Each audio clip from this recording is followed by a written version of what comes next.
Naglabot na sa Masobra 200 ka mga rebelde ang na-record nga nagbalik sa sabak sang gobyerno sa probinsya sang Iloilo. Ini matapos ang parayon nga pagpatuman sa Enhanced Comprehensive Local Integration Program o kung i-clip nga ginsuguran sang 2019.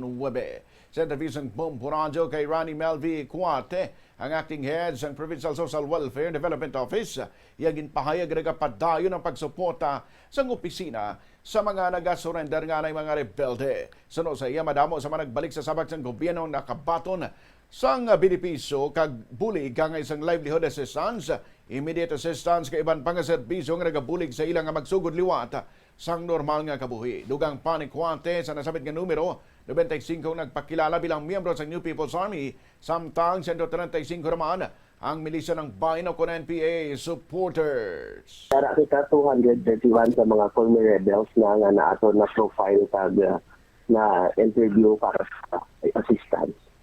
So sa mga former rebels nato, no, ang Iloilo Provincial Government sa pagpunguna ni Gov. Toto Defensor, nagahatag kita sa assistance to individuals in certain situation o kung AX nato, no, for the meantime nga maka-surface sila sa aton kag mga isang bulig nga magamit sa integration kag kita man, no, nga himo pa maagi agad to nga ma-refer man naton sila sa other agencies pareho sang aton nga DSWD nga nagahatag man sang livelihood settlement grant